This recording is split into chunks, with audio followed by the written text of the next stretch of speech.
Its name may be a little bit confusing, but its massive success is not. PlayerUnknown's Battlegrounds is becoming one of the biggest names in gaming this year, thanks to a refined take on a simple gameplay idea: survive longer than anybody else. Hi, I'm Alpha Lance with the Leaderboard, and today we're counting down 107 facts about PlayerUnknown's Battlegrounds. There may be a chicken dinner waiting for you at the end of this video, so let's see if you can survive, starting now.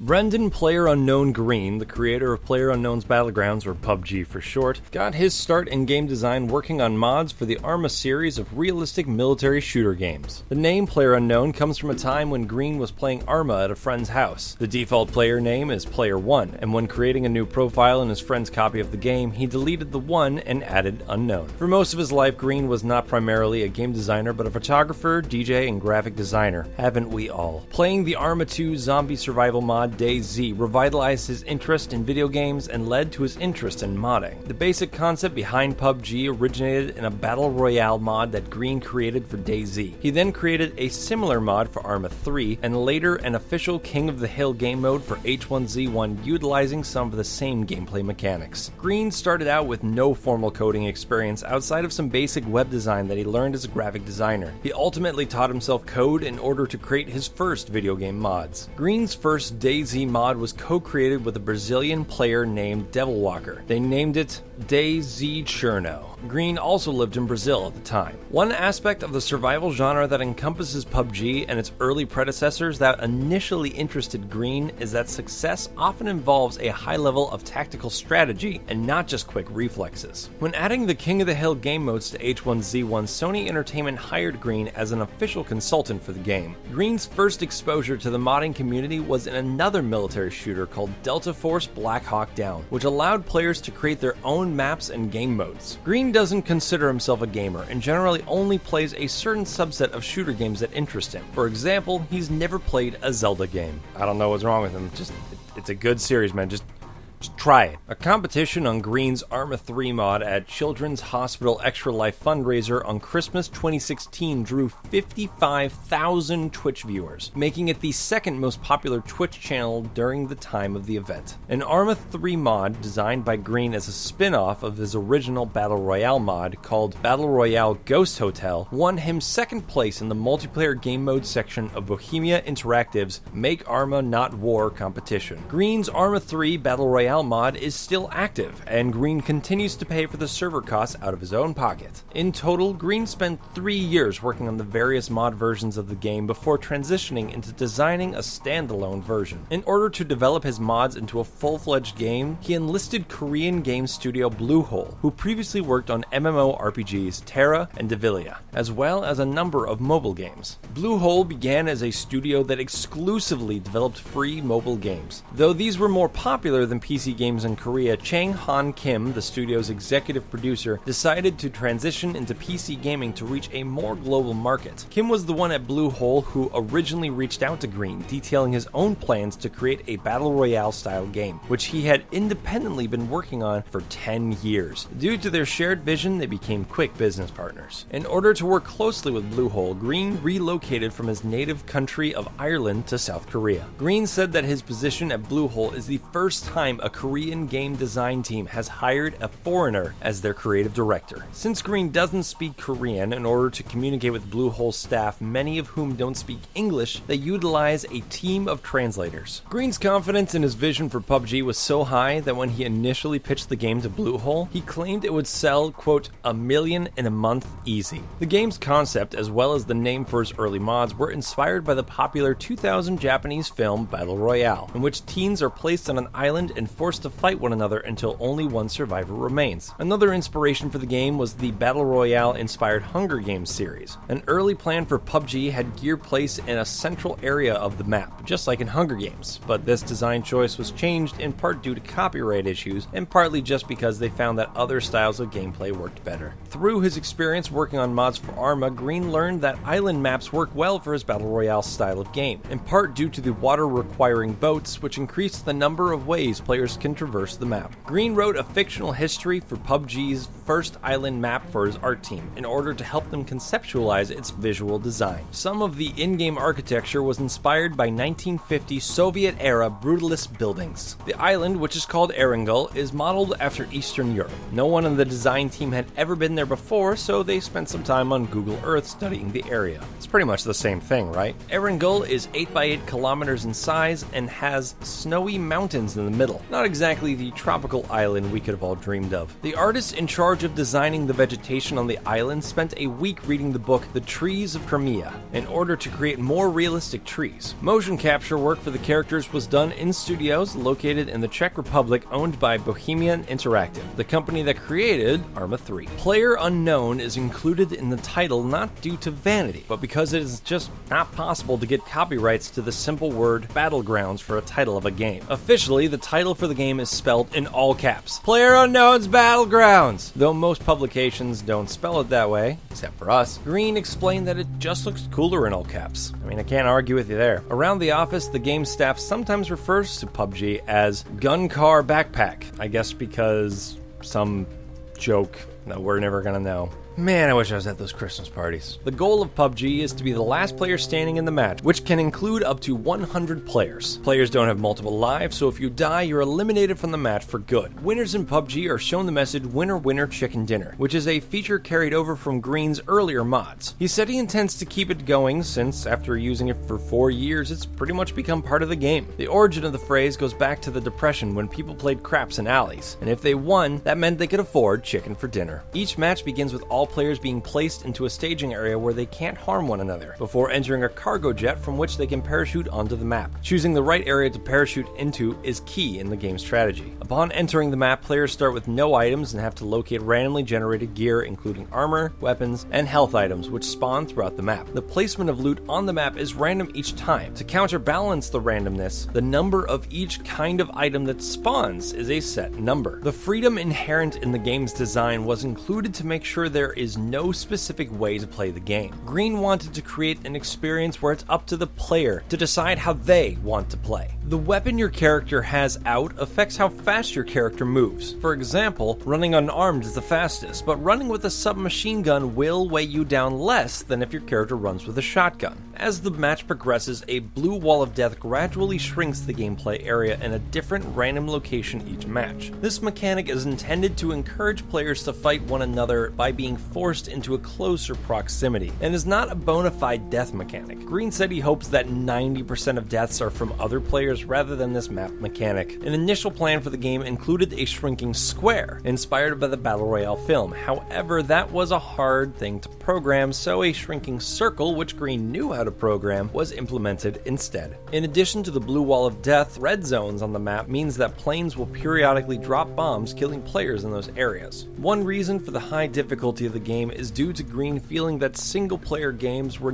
getting less challenging, with ending sequences of games like Call of Duty or Assassin's Creed not posing a challenge to him. In his word, quote, "I want a boss that will take me 17 tries to beat." An early access version of PUBG was made widely available to players on Steam on March 23, 2017. Promptly after its release, the early access sales skyrocketed, netting 2 million copies sold in just its first month. Looks like Green was right on the money. In only 3 days, PUBG made $11 million in revenue USD. During the first week of its availability, PUBG was almost always at the top of Twitch's leaderboards with a high viewership of 150,000 viewers. For every million copies of PUBG sold, Green takes his team out to dinner. As for what meat they eat, well, we can only hope. 6 months after its March 2017 release date, PUBG sold 10 million copies in total. That's almost 2 dinners per month. In September of 2017, PUBG hit the all-time record for the most concurrent users on a Steam game. The previous record was held by Dota 2 at 1.29 million. PUBG beat that with 1.34 million simultaneous users. Another fun fact about just how big this game is, in case you needed any more proof, in late August, it became this year's best-selling game on a single platform. game. The multi-platform Ghost Recon Wildlands is still in the lead overall as of this video, but given the game's explosive success, this could change before the year is up. Heck, maybe by the time this video goes up. The staff behind PUBG has been expanding since its development began. It's climbed from about 30 staff members to 120 at the time of this video, with the addition of a team in Wisconsin. As mentioned, many Korean game engineers generally want to work on mobile gaming, so new staff members are being added in other countries like Europe and America, making it a truly international production. Most press photos of Green show him with a hoodie pulled up over the lower half of his face. Green explained in an interview that he'd like his celebrity to be similar to that of Daft Punk, in that most of his fans who know of him won't recognize his face. In South Korea, PUBG has surpassed Overwatch as the most played game in gaming centers called PC banks, which give players access to top-of-the-line PCs.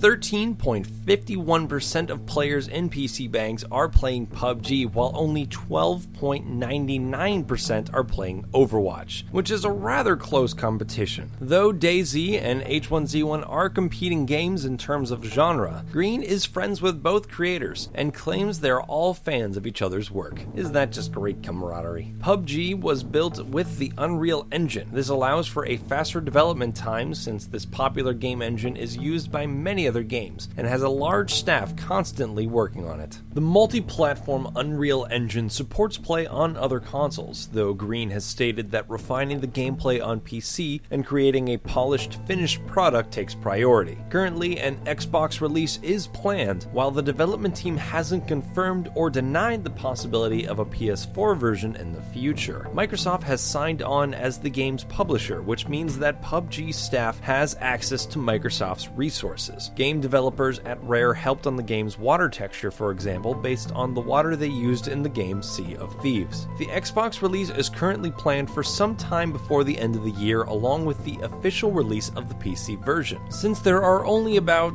3 months left in the year of 2017 and no official release date, we can probably expect it to be pretty close to the year's end or run off into 2018, in which case they are liars! Coinciding with the game's official release will also be an Xbox One X release. The Xbox One X supports high-resolution games, and PUBG will be visually enhanced on the Xbox One X. Like Steam's early access, Xbox has a game preview program. This is part of the reason that the plan is to release PUBG on Xbox before possibly other consoles, in order to have a similar strategy for its PC release. Once the Xbox version is released, Bluehole is considering cross-console play, though they acknowledge that in order to keep matches competitive between controller players and keyboard and mouse players, work will have to be put into ironing out the balancing issues. Green spoke during Microsoft's press conference at E3 2017, which included thousands of people in person and millions by stream. This was one of the first crowds Green had ever addressed. So far, the game has been well received by critics. Since it hasn't been officially released yet, it doesn't have a Metacritic score. However, IGN called its early access version, quote, absolutely worth playing right now. IGN compiled some data on the game soon after it became popular. Among their findings was that more than 50% of kills are with assault rifles, and that the vast majority of deaths in the game result from guns, with the smallest percentage coming from the red zones of death, which means more people are dying because they jumped out of a vehicle than are being blown up by the red zones. Way to go, everybody. The game has been updated since its soft release to include a number of new features, with many more planned. Among these are first-person only servers, which have been added since the game's release. Other game modes allow players to work with groups of 2 or 4 to try to be the last team standing. First-person only versions of each of these modes are also options. One planned feature is 3D replays, meaning that players can record a round with cinematic camera views, not limited to just what our player sees. Fog was recently added to the game, which is a rarely occurring weather effect that has a significant impact on gameplay, given that it's impossible to aim over long distances in foggy weather. Some players figured out a way to cheat by editing the game's configuration files to make it so fog won't display even when it's spawned on the map. Green has made this a bannable offense and claims to have banned over 150,000 players since the game's launch for this and other clear reasons. This should be obvious, y'all, but don't cheat. Inspired by the realistic gunplay of games like Arma, Air Drag is a planned gameplay addition. This means that sniping with an M16, for example, will be impossible beyond a certain range because the bullet will drop too far before reaching its target. This realism extends to the actual bullets included in the game. PUBG players can shoot through light materials like metals and wood, similar to real guns, but don't expect to be firing rounds through concrete walls of any buildings. Green created a game mode for Arma 3 called War Mode, which functions like a deathmatch. Respawning occurs after a death in the first 30 minutes of gameplay before turning into a classic battle royale match. Green plans on eventually implementing this game mode into PUBG. Another planned game mode addition is a single-player shooting range, allowing players to practice aim outside of a multiplayer match. Green and one of his environmental artists visited a shooting range in Prague as inspiration for the in-game target practice level. An anticipated upcoming addition to the gameplay is vaulting and climbing, which will improve mobility in the game by allowing players to climb surfaces and vault over fences, and ultimately change up gameplay strategy.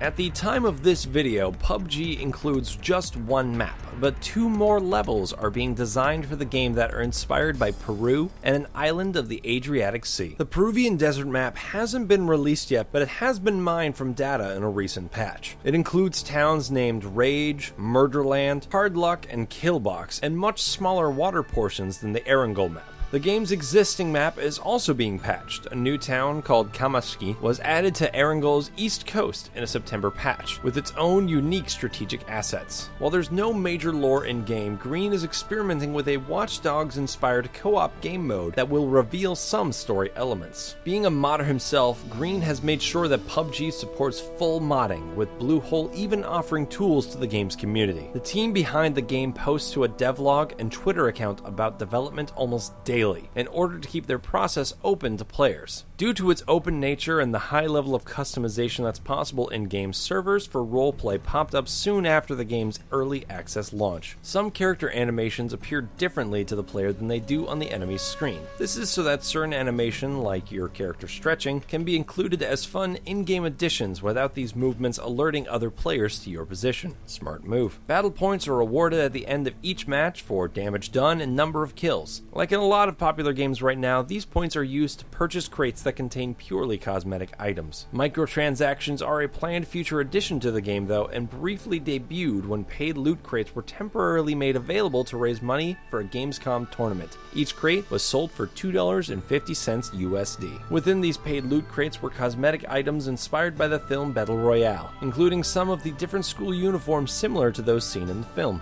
The Gamescom tournament, which was invitation only, raised $120,000 for Gamers Outreach, a charity that provides technology to children in hospitals. Bluehole matched the first $100,000, totaling $220,000 raised for the organization. Winners were awarded gold, silver, and bronze frying pans, and the gold piece of cookware went to player Evermore. In case you didn't know, frying pans are a key item in the game. An early patch allowed frying pans to block bullets, making them a solid addition to any player's arsenal. During the Gamescom tournament, each participant was allowed to stream on their own channel, and in some cases, these streams were even more popular than the official stream. Green's dream for PUBG esports play is a spectacle in the style of the Hunger Games, in which 64 players will share an arena simultaneously, and the losing players will have to step off as they're eliminated. Since the game consistently draws high viewership, Bluehole is looking at ways that its many viewers can have an actual effect on the game, again similar to the Hunger Games, in which the game's programmers can affect the matches mid-game. In order to optimize the game's competitive nature while playtesting, Green and his development team often played competitively against one another rather than strictly looking for bugs or fixes. Green doesn't play the game himself much anymore, but he does watch a lot of Twitch streams, and he uses the gameplay he witnesses through these streams to debug the game. In order to broadcast tournaments, Bluehole is considering using the model of golf tournament broadcasts. Since so many players are essentially undergoing a unique individual gameplay experience, this would allow allows something important that happened outside of the main broadcast to be reinserted and shown to players within the live stream. One early feature added to the game was custom servers, which was initially made available to high-profile streamers. One player promptly created the zombie game mode that has become popular with streamers. This update also allowed players with access to the custom servers to set up their own tournaments, so league play is able to happen outside of the guidance of the game's developers, and can include tournaments with new rules or game modes. Green plans to implement his own zombie game mode that will allow players to control zombie characters who are unable to pick up loot, among other things. Green designed a prototype for this zombie mode almost exclusively on his own, receiving help only from a lead animator for a period of 3 days. Bluehole did not invest in any external advertising for PUBG, meaning all of the game's popularity came almost exclusively through word of mouth. The game's focus on streamers has led Bluehole to partner with streaming platforms all around the world, including in China. The game doesn't have an official publisher in China, but is selling well in the country solely due to its streaming success. Green credits some of the PUBG success to Twitch streamer Lyric, who has played all of Green's Battle Royale mods up to and including PUBG for all 3 years since he started designing mods. Bluehole signed an exclusive content partnership with Facebook. This means that some streaming content featuring notable members of the game's community will be exclusive to Facebook streams. There you have it. Once again, I'm Alpha Lance, and thanks for watching 107 Facts About PlayerUnknown's Battlegrounds. What's your favorite part of the game? Do we miss anything that you know about? Comment below and let us know. Don't forget to click the bell icon to become a part of the notification squad, and if you like getting more from your games, subscribe to the Leaderboard, your home for video game facts.